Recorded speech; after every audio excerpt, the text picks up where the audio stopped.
Okay, we would be good to go for another rambling, and I hope the audio is okay because I will leave it like it is. I bumped up the audio volume of the mic a little bit more, so it's at 90. I can't go any higher more, but I don't wanna change the position of the microphone every time. So it's a little bit lower than it is usually, but it will be like that. Other than that, I would just start clipping, and I don't have any other solutions for now. But I guess that is fine, and I would actually like to get to the first topic already, and that is ramblings versus reviews. And I just wanted to address one comment that I got, I think like sometime last week, and it said, amazing review, you really make the best reviews, I always come back to them. And then he mentioned, I'm not quite even sure why, that because of a rant that I did at some point, he doesn't actually subscribe to my channel and he comes always back to the reviews, which is a little bit odd because the thing is, and I just want to make that clear, my content is always split, and ramblings and live tech Q&A and similar stuff, and then reviews. But I definitely put out a lot more reviews than I do anything else, because if he really likes my channel as what it is, he could or he should be able to accept it what it is, because you should just ignore Saturday, because Saturday is, and I make that on purpose, the only day where I make the non-review stuff. So the ramblings, usually I really barely ever do them midweeks, and the live tech Q&A. So just ignore Saturday and you should be fine, but I'm definitely not gonna stop doing them because I enjoy doing them, I enjoy the interaction and everything else. I just wanted to address that. That is not pickering something about that or being annoyed or something. Just wanted to clear that out. So for now, they will stay like they are. And yes, I know that Saturday is one of my weakest days in the week, which usually is another way around, because I talked once with Kevin the Tech Ninja. He said Saturday is always his strongest day. For me, not. Saturday has been for the last few weeks or months always the weakest one, but it's fine, totally fine, and don't want to get into that much more because I've covered that. So let me get into the next topic. No IFA for me priority. So I was thinking since I think January or February to go to IFA this year. I actually planned a 2-week vacation, so I have time to get all the stuff done, the preparations and all that. But the thing is, I was just too busy with a lot of stuff, and I always had that in the back catalog. I never really wanted to fully go ahead. I never made renovations for maybe a hotel or something like that. Didn't check how I would get there, because after all it would be quite a long drive. But I could get there, it's not a huge problem. But I procrastinated it so long that it's by now almost too late, because I have I think a little more than a week, almost 2 weeks left, and that is just not enough, I think so, because I have no place to stay or that stuff. Okay, I could just sleep one day in my car or something. I don't think that would be the huge problem, because I would be all the time there anyways. But I set different priorities, because I have then did the math in MF, and I said that no matter what I do, I will have to pay, I don't know how much for the travel costs, then for the tickets, and for everything else.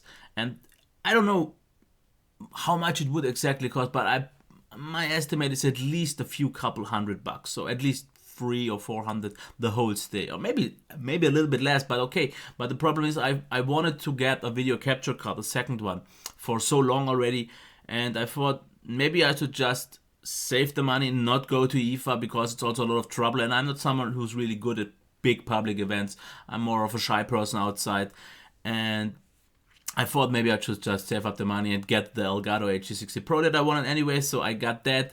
So I still could, the money is not a huge problem, but now it's too late, so I wanted to just let you know that maybe it will still happen, because it could be some spontaneous thing, but I kind of doubt it. But I was really looking forward, especially meeting a lot of the YouTubers here, which in Germany is my only chance to get that done, but yeah, not the case. Okay. The next topic would be LG is in trouble. And what I mean by that is they are not actually in trouble or something like that because of sales, and they aren't going anywhere. But what I think is, I think they are kind of heading the wrong path this year with their odd lineup, because they had odd phones like the X Screen, which was a quite low-end phone for not actually that little money. that didn't really bring anything new to the table. Yes, it brought a second screen, but the quality wasn't great anyways in any sort of way. Then they had the quite a little bit poorer LG K8, which was also a really low-end offering, but not well, because there is so much strong, cheap competition these days that it didn't hold up. Then there was the even way weaker LG K8, K4, that I can't recommend at all. It was a really weak phone. The K10 was actually a quite nice low-end mid-ranger, but also that was the one maybe exception here. But then there was phones like the LG X Cam, and I'm not quite sure what they actually plan to do with that, because if you release a phone with the big feature of the great cam, then we have, for example, in a similar way on the LG G5, at least make the camera outstanding. I would have actually accepted it if the performance would have been what it is, the battery life bit would have been what it is, and all that. But if you already make it an X cam, the camera must be outstanding. And in my experience, from what I've seen in the same time with the LG Stylus 2, that one performed actually better in just of the normal quality. And yeah, the LG Stylus actually is a good example for a phone that made me feel quite good about it, because it was overall solid and not really breaking any grounds. And I definitely would have liked to have seen from LG this year some more competition in the 300 to 400 euro section with premium mid-ranges. We didn't get anything like that. We have the LG G5, and the next big thing is everything placed at around 200. The LG X Cam is placed at around 300, but just overpriced. So I would have liked to have seen something between a little bit more than 200 and 400. There is where things are going up these days, and I think LG didn't quite get that memo, because OnePlus is there, Alcatel is moving up there. Then we have phones like Honor there, and even the slightly weaker Huawei phones are getting down there below. So everything is going up between 300 and 400, and LG has no offering here.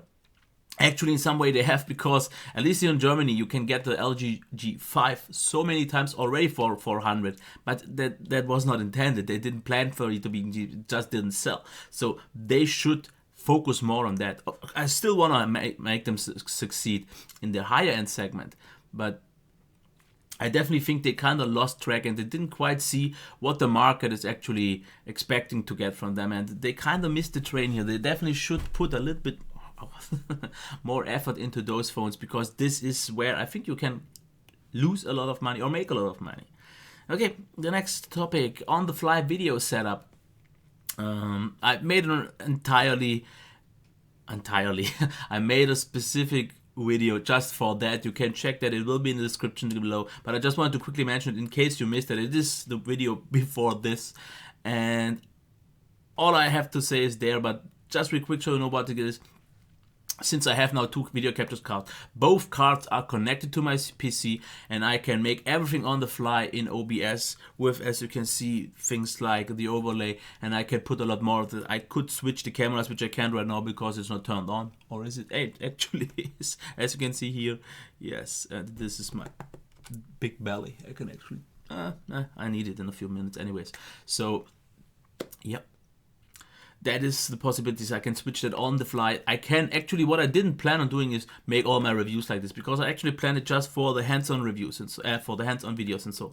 But I noticed that it works just as good for the reviews and saves me a huge ton of time. So I think this will be, if nothing changes for the upcoming future, my normal review setup, because I like it so much. I enjoy it, and I noticed that if I'm a little bit distracted by getting the actual editing done on the fly, that I seem a little bit more calm, and I'm still actually on point.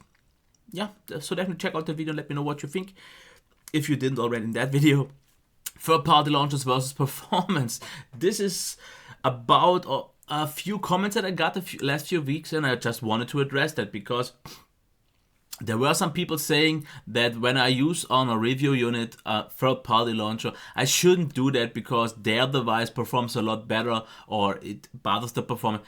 And I have to say one thing, if you really think that the third-party launcher like Nova Launcher, maybe some heavy ones will, but if you think that Nova Launcher will provide you a weaker performance than the stock launcher on a Huawei device, on an LG device, or on a Sony device, you don't quite get how a launcher works. A launcher on its own is not really anything else than an app as well. It just has the home screen. It's like a home screen app. It's nothing more. It doesn't make any changes to the actual performance, to the system and all. It doesn't change the notification tray. It doesn't change the settings. It is just an app drawer with a home screen. That is all. So this can't possibly, while browsing or while using a Twitter app, while using Instagram, hinder that performance, because that, once you launch it, it's just an own app. It's not like it's running all the time in the background. Of course, in some way it is, but not like you would think it is, like the home, like the desktop on a Windows machine. A lot of other apps and background systems are running as well on an Android app, but this won't hurt the performance.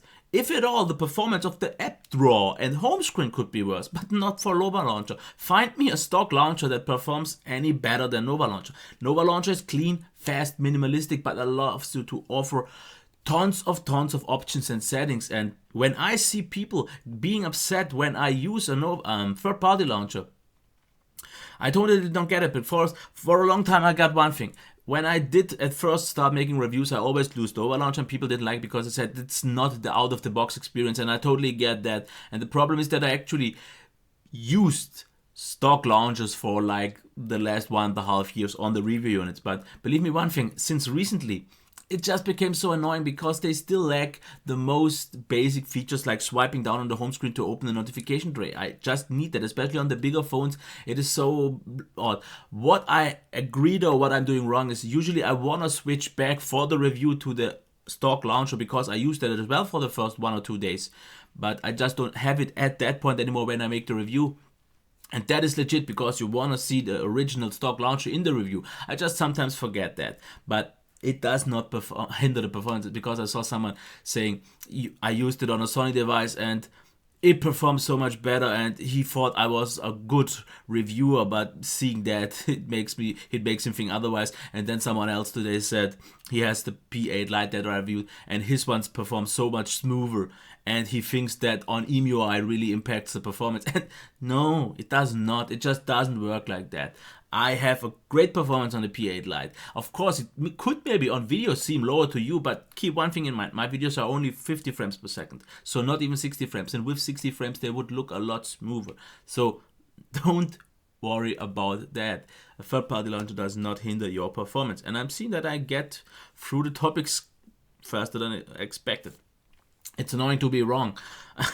Here's one thing. I kind of appreciate when someone corrects me after a video that I made something wrong, but I kind of get annoyed by that, because as much as I appreciate it, I just hate being wrong.